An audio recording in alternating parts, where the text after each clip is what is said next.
is your message to those hundreds of thousands, millions of Jews, that young people on college campuses, those who are really struggling with trying to figure out, wait, can I still be a Zionist? What does that mean? I think it shouldn't be a question of if we are able to do it, because we must do it. Because if we don't do it, then Zionism will remain a place only for racists, fascists, ultra-Orthodox camps, settlers in the West Bank and so on, and we must not let it happen. We must reclaim it. We must not just reclaim it, but we must take it back. We must win it back. We must be able to do what we did in 2025, where we took our past losses and we reversed them. If we decide, okay, this is not a place for us, let's give the right wing the sole ownership of Zionism, then Zionism will look just like we think that it may look if it happens. And we must not let it happen.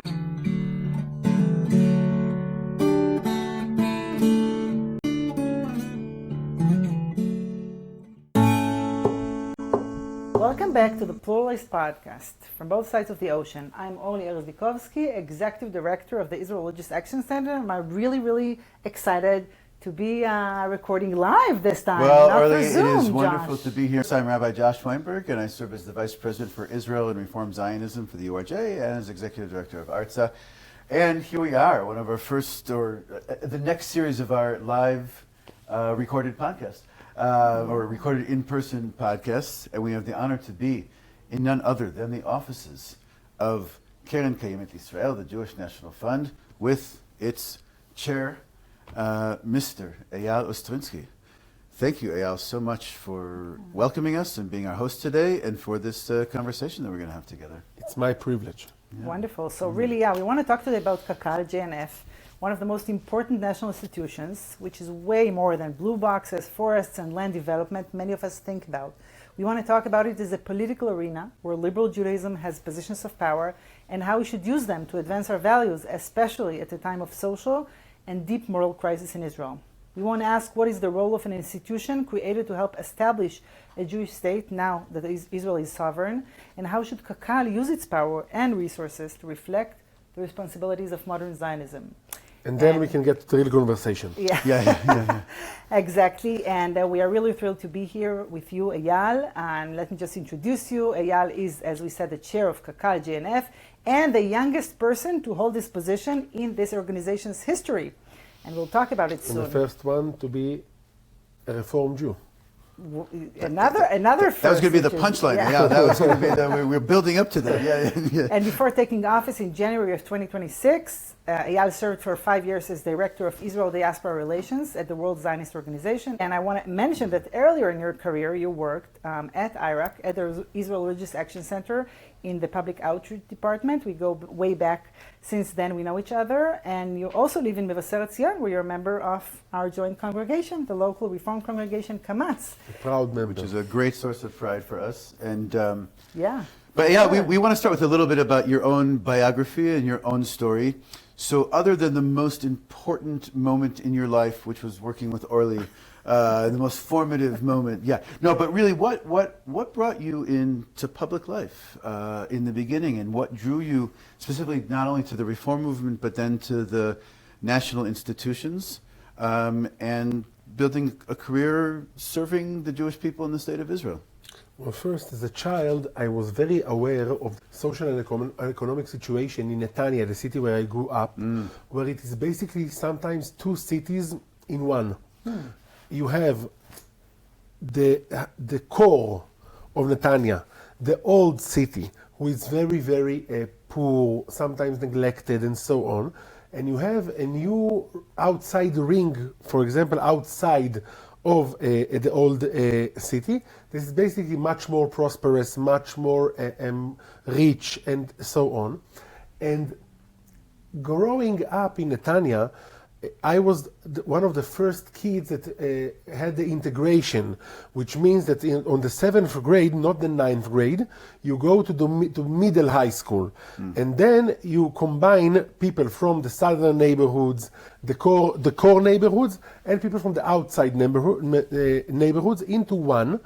And then you can simply see the economic inequality, the social inequality, the deficiencies between the core neighborhoods and the other neighborhoods. And you remember back then in 7th grade that it bothered you, like this disparity. Yes, Wow. and I think it was parallel to the fact that Netanyahu was first took office in '96 and has basically began with his neoliberal policies, economic policies. Even back then, in 2003, he did it he took that to the extreme. Yeah, he was When he was his finance finance minister, minister, yeah. Exactly, back in 2003, but in yeah. '96 he was first elected prime minister, and the social changes has begun even then.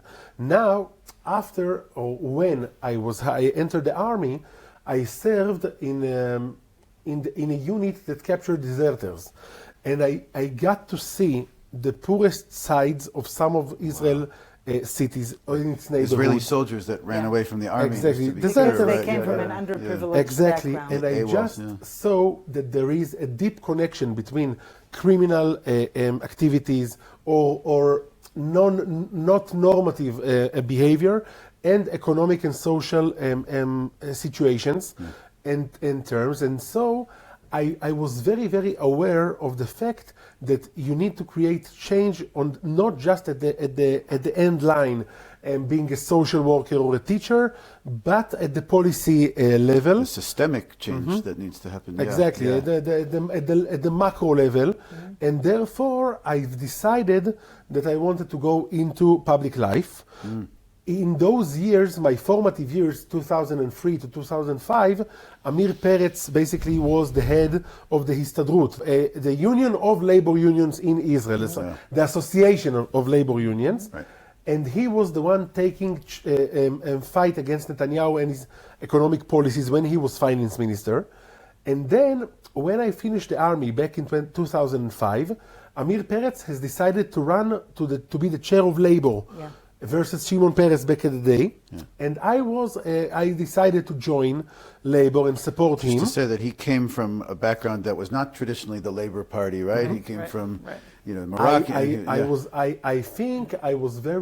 related to him because I came from the same background, not from a city that is a southern city, a social periphery and so, but a neighborhood in Netanya, which is a social periphery just as such. And I felt very related to Amir Peretz and what he represented, and I decided to enter politics back then, or public life. Then I went to the Hebrew University, and in the Hebrew University I found the Labor Association over there, the student cell of the Labor Party, Ta'ofek, it was called. And then my perspectives has even increased or widened, because I went into those life from the social and economic perspective. But in Jerusalem, when you are an activist, you meet some of the religious issues that tear us apart in a very, very hard or dramatic way. And then I got to know the Israeli Religious Action Center. Back in the days in Hebrew, it was called Amerikaz Pluralism Yehudi. Right. And then we've been very close. Lawyers from Iraq has begun to come and introduce us to issues and explain. Ricky Shapira, Orly, Gilad, and several other peoples, we were able to form relationships with, because we fought for the same things. Sometimes opening businesses in Shabbat, or stopping the closure of business in Shabbat if they wanted to open. Then we didn't encourage business to open, but we didn't want businesses to feel that they have to be closed It was based where on the coercion. religious Exactly. issues became also social justice issues. Exactly. Yeah. I think as a social democrat, I see the resemblance and connection, the deep connection between humanistic and religious and issues civil issues, for example, and social and economic issues, and even the issue of, security, defense, and foreign affairs, and our control of other people, and so on. I think these are all big parts of the same equation, let's say. Wow. So you want to bring us to how you got into this current role? When I went to labor, I was working with several members of the Knesset after the university. After I was the head of the student cell, I began working after Iraq. I began working in politics with several MKs, Daniel Ben-Simon, Eitan Kabel, and so on. And then I was a very close partner of the pluralistic lobby, or the lobby, the pluralistic lobby that Izhar and you folks at Iraq and so on has formed. And then I was introduced to the national institutions after we lost the election in 2015. The Zionist camp versus Netanyahu elections. We've lost after we felt like we were going to win. And then I was introduced to KKL, and I understood that this is a very, very big place to operate in order to, let's say, bring our values to the table. And I've decided I'm going to push for a change in labor control over KKL. Back in the days, it was Effi Stenzler. Yeah. We've decided to take him on. And Dani Attar, I was his chief of staff, and I ran his campaign to be chair of KKL. When he won, I entered with him. Basically, I've met again himself was the a labor reform, MK, the liberal camp, reform, conservative movements, and so on. And we formed very close relationships. And when I left, I never truly left. I always felt like the desire or need to come back. And in 2020, I came back with Izhar. Izhar Erez used to be the former executive director of the Masorti and conservative movement in Israel. I entered his office as his chief of staff when he was vice chair of WZO. This was very formative years in the case of first the change government in Israel, our bloc that formed the government, and after that the current government, and the laws against the legal system, and the laws against the free media, and so on. And in the national institutions, we took the fight. We've been very, very active. We've been very, very successful.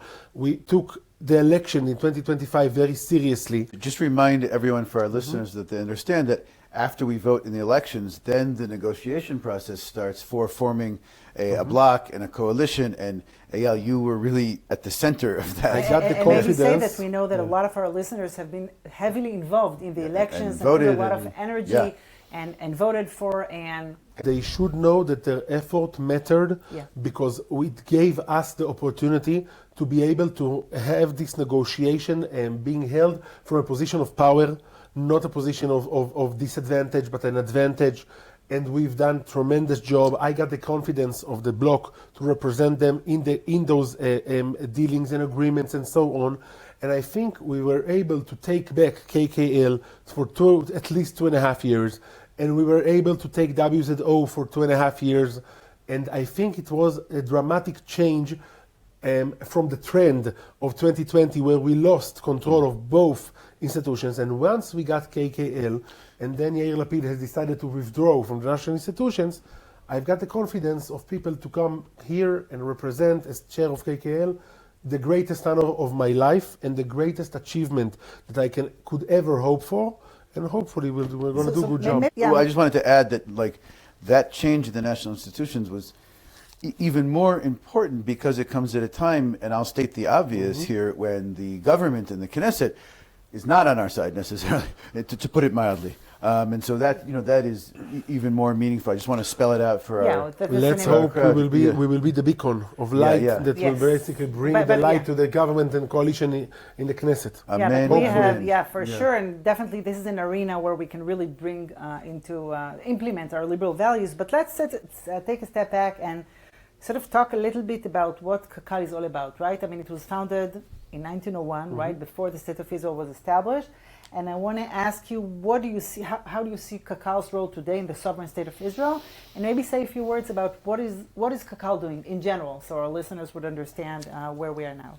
So when it comes to the core mission or values, I think that KKL should promote Zionism in Israel and the Jewish world as it fits 2026, which means the challenges of the Zionist movement as we speak right now isn't the same challenges as back in 1948 or 1901 and so on. So we need first to describe or define what is the challenges. And I think that settling the north and the south, and most importantly the Galil and the Negev, the Golan and the Arava and so on, is our major challenge right now in Israel.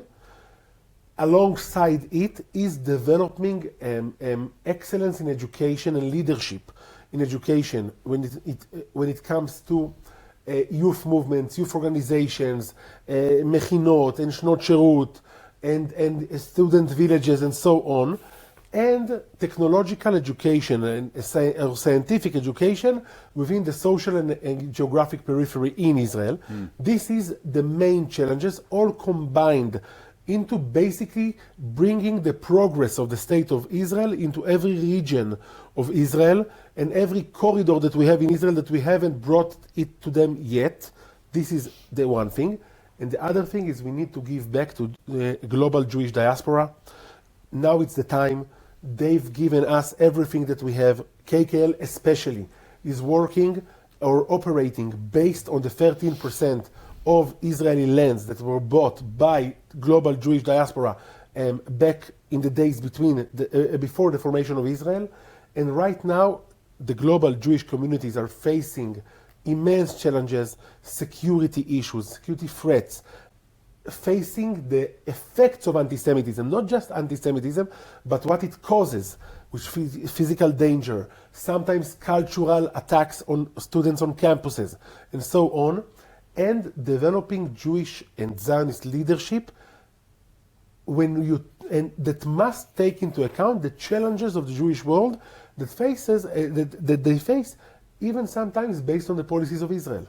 So I think these are the main missions of KKL right now. We are trying to refocus on these core values. We are trying to basically go back into forestry, developing more acres of forests, planting more trees, creating ecology and creating more places within the forest that are basically sites that people want to come to have them come, tourism, biking roads or cycling roads. And of course helping all those who suffered after October 7th. Of course. Of course. And like I said, resettling the north and the south, and especially the communities of October 7th in the Gaza envelope and the Iron Swords War in the northern borderline, the heart of the Galil, and so on. And again, Zionist education, this is what we are trying to focus on. Also, especially going into climate change and helping municipalities in Israel be more prepared, more inclined to do projects that help them in fighting climate change. These are our core issues. And we should say that some of the things you're doing, it would have made sense that the government of Israel would have done, and you stepped in because unfortunately the government did not do what it should, definitely about helping the people who suffered most after October 7th. But go ahead. No, but I wanted to highlight, you made a fascinating point that I want to make sure our listeners really understand, is that what you said, the KKL owns 13% of the state of Israel that was purchased essentially from the funds of the collective diaspora, philanthropic efforts of Jewry, and then so that they should see themselves essentially as having ownership, of part of the state of Israel, and having a say, and having a say and being involved. And the KKL is, sees that as part of its mandate, which is fascinating. We know that Diaspora Jewry made an almost parallel effort as it did in 1948 after October 7th. Share with us just a little bit about how KKL kind of stepped in and what it's doing now to help, whether it's the Gaza envelope area or in the north, and spell that out, because I think a lot of our members abroad, want to help. The question that I got every congregation that I visit, it was a very simple question with a complicated answer. What can I do?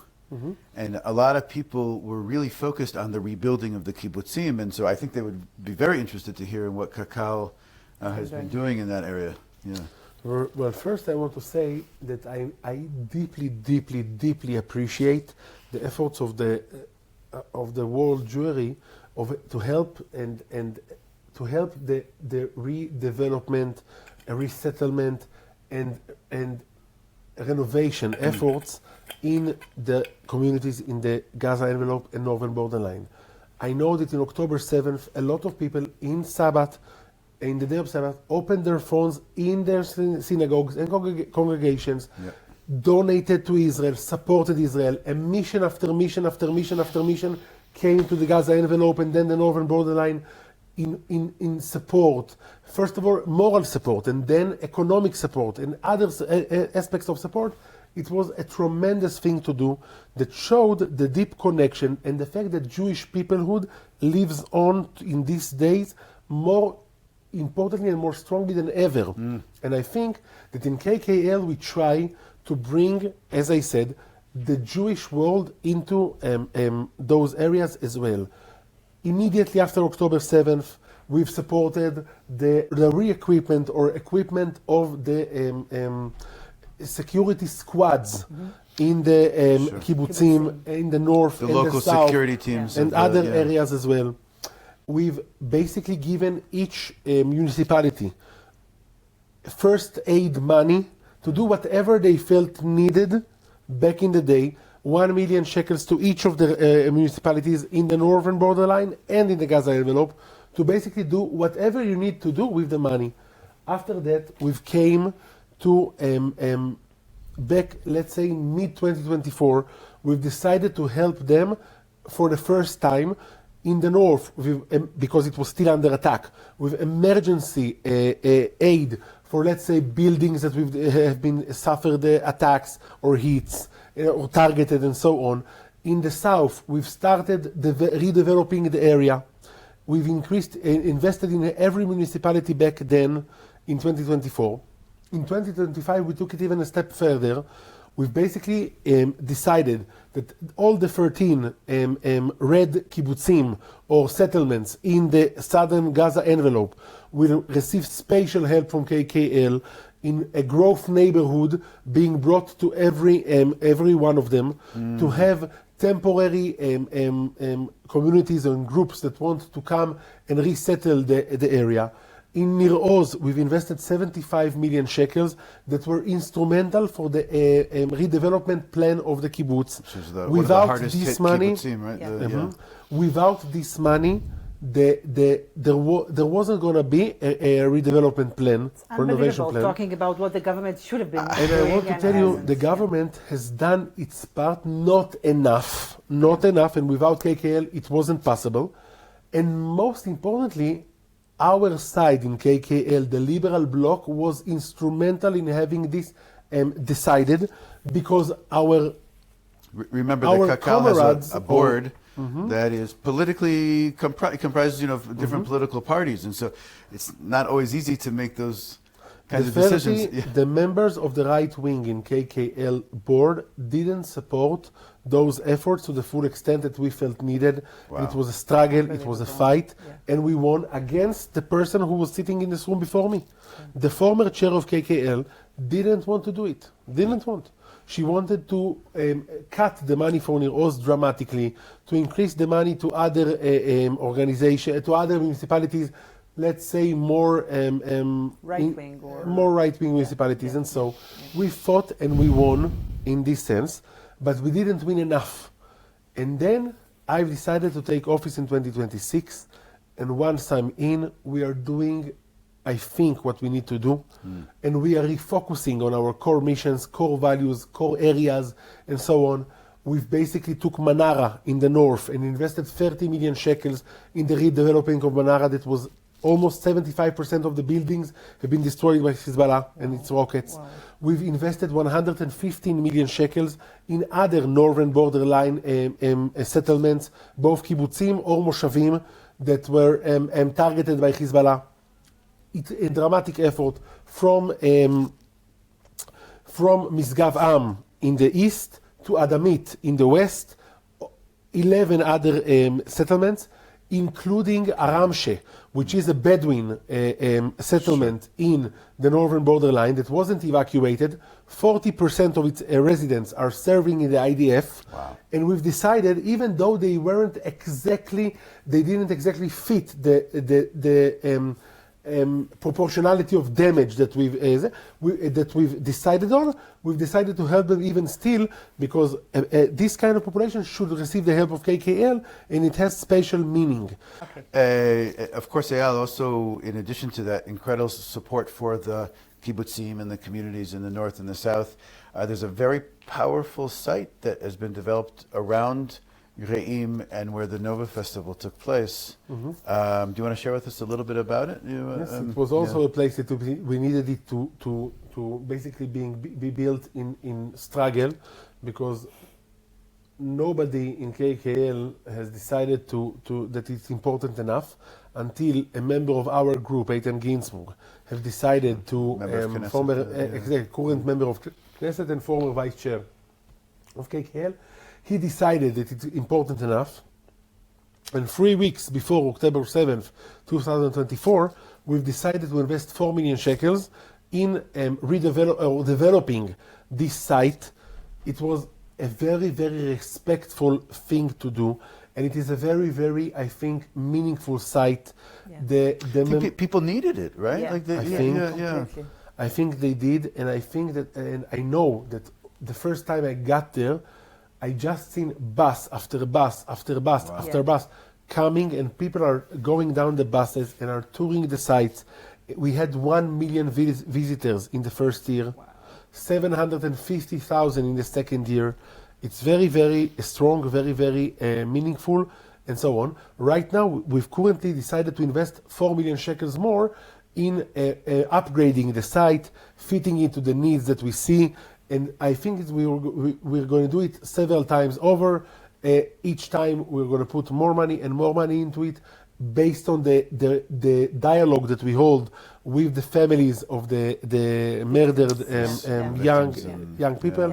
And it's seriously, we couldn't say an amazing place about a place like this, but I think a very, very powerful and meaningful place.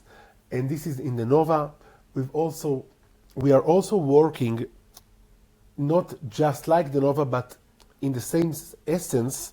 We are working on memorial efforts and commemoration, I think, efforts in the Kfar Aza and Be'eri and Nir Oz and in all the red kibbutzim. Yeah. In Kfar Aza, we're going to invest 15 million shekels in their memorial efforts. They're going to operate memorial sites, build them, equip them, and so on, and we're going to help them. It's important to have as a part of the healing that. And I want to stress that unlike the Israeli government, that is basically using its money to try and force their methods of memorializing the event over the communities, we've told the communities, we want you to hold the memorial, to have the memorial ideology that you see choose. fit. You choose whatever fits you, fits us. We have no intention and no desire and no meaning to try and basically coerce you into memorializing the event in a way that you don't want to. And we are going to instill in the agreements that we have with them a clause that says that no one else can have a veto over their efforts of memorialization, which means that they will be able to decide how to hold their memorial efforts. That's amazing, and thank you, Eyal, for that. As I said, I think this is something that should have been done by the government, and the fact that KKL is doing this is amazing. Sometimes the government tries to destroy it, and we try to build. So especially this is, we really appreciate it. I wanted to ask, we spoke about KKL, working for, the benefit of Israelis and for the Jewish people, and going back a little bit to the question of, KKL was established before the state of Israel was established.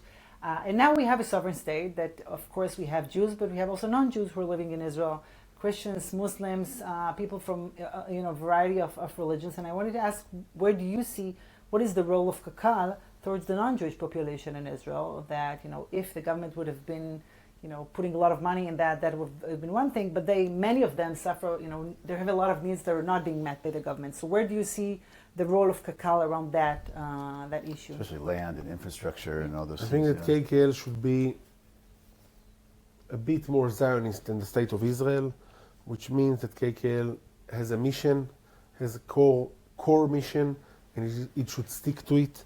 I think that we should distinguish between some non-Jews communities.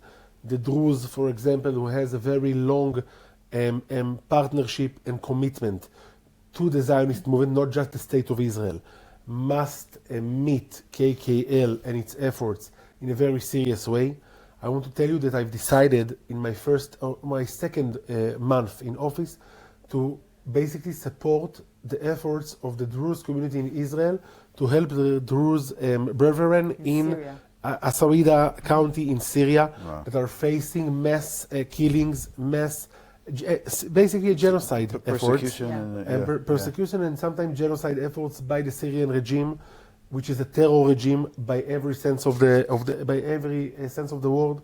And I think that it was a very important thing to do, because just like we feel the pain of our brothers and sisters in Bondi Beach or in Detroit or in Michigan, when they tried just recently to have a terror attack on the Reform community, the largest one in the United States or North America, I think that the Druze people that are our partners, that see their brothers and sisters in Syria suffer from things that we haven't seen ever since October 7th and before that, a Holocaust maybe, then I think it was very important for us to do so. And we brought them 2 million shekels to their efforts, logistical, medical aid, stuff like that,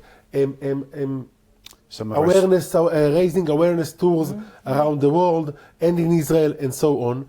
So this is one thing, and the Druze communities in the northern borderline and the Galil will meet KKL in a very serious way.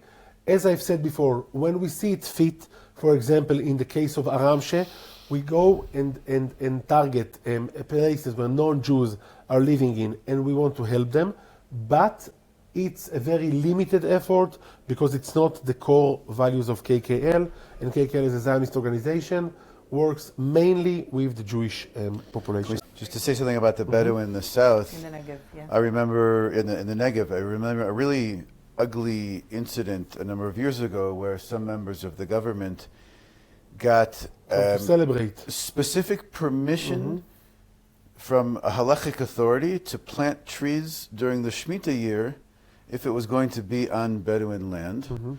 We, of course, pushed back against that, but they were doing that under the guise of KKL in the previous administration. How do you feel about the position of the Bedouin in terms of going up against KKL land and how that feels? I'll take it first to the bottom line. Yeah. We were able, me, alongside Gidi Eisen, who represents Artzeinu Gidi's our guy. in the national institution of KKL, and is the vice chair of KKL, a member of our executive committee, we were able to have an agreement being reached and a policy being decided on that I think is very important, that we will not plant trees within a distance of 150 meters near Bedouin homes. We have a mission of planting trees. Including unrecognized villages, right? Of Bedouins. Wherever there are homes, we will not plant trees in a distance of closer to 150 meters, because we want to respect the fact that where there are homes and lands and so, I think it's very important. But when there aren't homes in an area, I think we should plant trees. It's a Zionist mission to plant trees in the Negev and basically have the Negev being forested and have more forest in the Negev. I think it's very, very important for us. And greening the Negev, as Exactly. you say. Yeah. And then we should touch about another issue, which is the issue of the West Bank, right? I think one of the things that is associated with you is really your stopping the funding from programs of at-risk youth on the West Bank outposts, illegal outposts. Maybe you can say a word about this. It is really to me, important. it's a one example of a bigger question about KKL's mandate in terms of, is the mandate for the land of Israel or for the state of Israel, which there's an overlap there, but they're not exactly the same thing. And we had many arguments over the last 7-8 years about that. And yeah, I just want to say how courageous and impressive that was to make this as part of. Super important, especially with all the terrible phenomenon of settler violence that unfortunately is originating from those outposts. I think many in our movement care very deeply about this as a moral and ethical issue. I think they are right. Yeah. And I think that we should start by saying that sadly, in the past, even chairs that were a part of the labor movement has basically given or basically land purchasing in the West Bank happened on their watch. Yeah. And I've declared and stated and said in no uncertain terms that in this term, under my leadership, there will be no purchasing of lands in the West Bank, none at all. And I think it's very, very important for us to say that. It's a very big issue for our voters in the United States, North America, and across the world. Right. And I think we were able to basically give their voice a meaning in KKL when we stated and decided that. This is one thing. The second thing is we were able to stop the activities and operations of KKL in the agricultural farms in the West Bank. Agricultural, not educational, because the essence of the support that KKL gave the farms in the West Bank was at first educational. We wanted at-risk youth to be able to have educational activities in order for them to come back.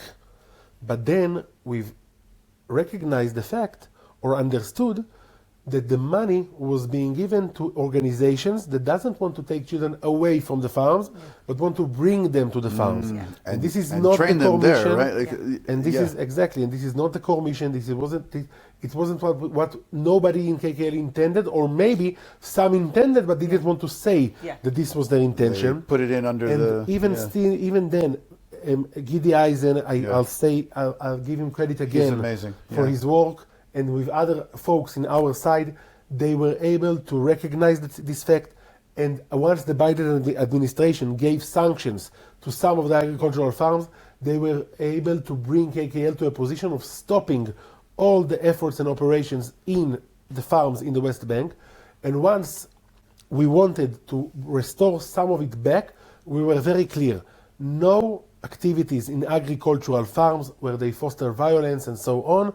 Only activities in educational farms when there aren't 2 farmers with 6 or 7 youth that help them shepherd their livestock and so on, but only educational farms where there are 60, 70, 50 children that come to a farm, have educational activities and so on. And it's a small and limited number of educational farms that there are activities on, and that's it. Now, we have some elements where we can and should, I think, do work even in the West Bank.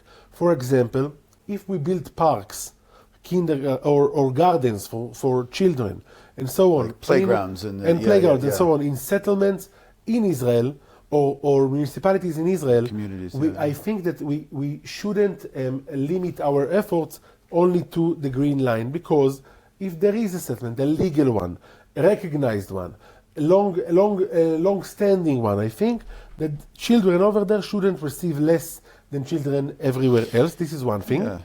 The issue that tears us the most, and we are right now in a debate over it, and we'll see what we can do, if we can find compromises or so, is security roads within the West Bank. None of us wants October 7th to happen again in the West Bank, even if we don't agree with what they are doing over there and the settling of places over there. And it's an issue that we will have to try and find ways to have those security roads, but with the minimal impact whatsoever on... No, it's a critical nuance to highlight and to understand, because sometimes people hear the Green Line and anything over, and without I know it's... And I think we do recognize the difference between a consensus area versus an outlying area. I don't think we're going to make, no one's going to make a big deal over a park bench in Ma'ale Adumim or a bike path in Gush Etzion versus a hilltop somewhere far out. Exactly. And some of our, our members in our movement, are somewhat more rigid about those questions. But I think it's easy, and I have to imagine that decision did not go over easily. And None that, of them. And that you were under a lot of pressure for that. And I want to add that I think the really important thing, Eyal, is that you're putting a lot of thought into that, right? You're not doing this just out of your sleeve, understanding the difficulties and the challenges, and we know it is very challenging, and I think this is a good place to ask you, really, what does it mean to you to be, as you said, the first Reformed Jew to head this institution, and how do you see our values of democracy and equality and pluralism, human dignity, translating to what you're doing? First, I think that it helps me refocus the efforts of KKL in consensual areas, the north, south, for example, and less activities in places that are non-consensual, like hilltops in the West Bank and so on. Yeah. This is one thing. I think it gives us the perspective, the wider perspectives that help us bring more activities, not the entire activities, more activities to non-Jewish communities, and help them feel a tighter or deeper connection to the State of Israel and the Zionist movement.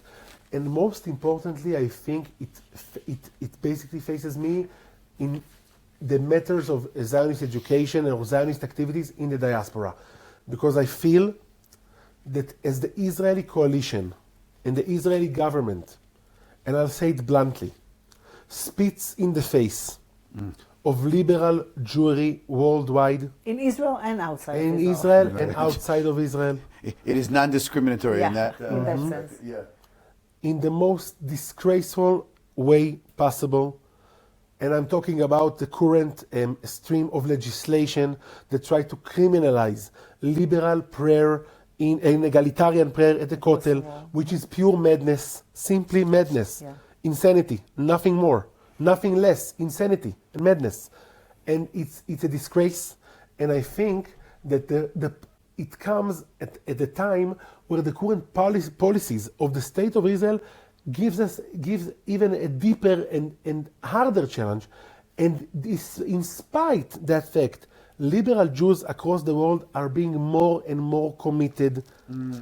Even though they are conflicted, they are committed. And I think that instead of embracing them, trying to distance them, to give them a sense that only in the State of Israel they are second tier, they are not full Jews. I think it basically gives us in the national institutions the obligation to be more inclusive, to be more pro-liberal, to be more inclined to support, help, advance policies and programs that work with the leadership of liberal Jewish communities. And it's something that goes with me wherever I go. We've just decided to support a fifth stream, a humanistic and cultural stream of secular Judaism, which I think is very important. We are increasing our efforts in supporting the activities of the liberal streams worldwide. And in Israel. And in Israel, of course, but worldwide it's even more important. In Israel it's important because Jews around the world see that Israel discriminates the liberal communities in Israel, the government does not and it alienates them even more. And, and we in KKL have the obligation, because we are the only place in the national institutions where liberal Jews across the world, egalitarian Jews, Reform, Conservative, and so on, have a voice, have a vote, have a meaning, have power, and we can't turn that away. We must embrace it. We must include it, or be more inclusive because of it. And this is the most meaningful thing that I, as a Reform Jew, as a liberal Jew, as a person who worked with the head of the former conservative movement for 5 years, I understand it deeply. I relate to it deeply, and therefore it's part of your identity. Exactly. It's part of who you are. And Eyal, as I'm listening to you, it's reminding me of the Mishnah in Pirkei Avot, "B'makom she'en anashim yishtadel liot ish," like we're in a place where people aren't acting the way they should be acting. You should try and be that human being. Let me say, in a place where liberalism is almost cancelled or abolished, we must be liberals, proud liberals.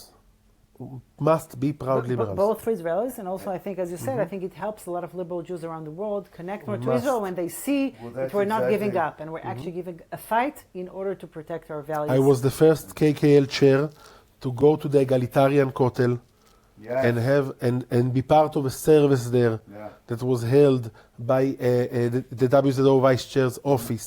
And it was very important to me to stand there and say, I'm proud to stand here as a chair of KKL, which belongs to the entire Jewish world, including Reform, Conservative, and so on. And I think it was very meaningful to say those words over there because of the fact that what's happening right now in the political sphere in Israel. Amen. And I can't tell you how inspiring this is, Eyal, really, especially for people both in Israel and outside. And our time is coming to an end. But I do want to ask you, just for your message, because many of our people, our members, Reform Jews, liberal Jews in North America and around the world, are really struggling. And they don't necessarily see liberalism and Zionism as something that can go together.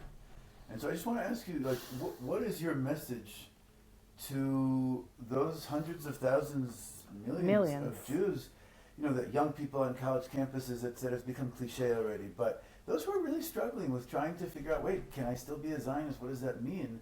I want to look to you as one of our top leaders who are bringing such a meaningful and deep message here to send a message to them in terms of, helping them to struggle with this big question. I think it shouldn't be a question of if we are able to do it, because we must do it. Because if we don't do it, then Zionism will remain a place only for racists, fascists, ultra-Orthodox camps, settlers in the West Bank and so on, and we must not let it happen. We must reclaim it. We must not just reclaim it, but we must take it back. We must win it back. We must be able to do what we did in 2025, where we took our past losses and we reversed them. And I think that if we don't do it, if we decide, okay, this is not a place for us, let's give the right wing the sole ownership of Zionism, then Zionism will look just like we think that it may look if it happens. And we must not let it happen. And when you look ahead, if when I really want to end with a hopeful note, are you hopeful? Then hopefully we'll have a regime change in Israel. Hopefully we'll have a different government, a more inclusive, more liberal, more progressive, and more statesmanship, I don't know if exactly, mamlachti, a government which will be pragmatic, which will work together to find solutions to issues in the consensus, and will reverse the current tide of bad legislation, destructive policies that are being embraced by this government. I think it will happen. I'm confident that we can do it. I'm going to work for 3 months in order to do it. Eyal Ostrinsky. Thank you so much. Rabbi, thank you so much. Chazak ve'ematz. I want you to continue to have strength and to lead with bravery and courage and to continue representing us and to keep doing the work for Am Yisrael and Medinat Yisrael. And we really, really appreciate it. Thank you so much, Eyal, for this talk and also for everything you're doing. I think really the fact that you're raising this really important liberal voice within this institution is so not obvious and so appreciated. And I really think, as you said, that it shows that it's such an important arena that we should not back from, but actually pull in and try to influence as much as possible. So thank you, and thank you for everyone who voted for the elections and made this happen. Conversations like this are exactly why we started this podcast. This podcast exists because we believe Israel can be better for all who live here and for all who care about it from afar. But that takes honest conversation and it takes partnership. So if these conversations are important to you, please share this episode and help us keep the conversation going. And to stay up to date, subscribe on YouTube or wherever you listen to podcasts. If you want to help us grow, make an engaging post on social media, leave us a 5-star review, something like that, something like, hey, I didn't even know that Eyal Ostrinsky existed, and now I'm incredibly inspired to follow him wherever he goes, okay, and to be involved and to make sure to vote and get everyone I know to vote in the next elections in 2030. You don't have to use that verbatim, but, you know, you get the point, something like that. And, of course, if you'd like to sponsor an episode of the Pluralist Podcast, it's a great way to honor someone for an anniversary, birthday, holiday. We'd love to hear from you and to be in touch. Thank you, Orly. Thank you, Eyal. Thank you. Thank you.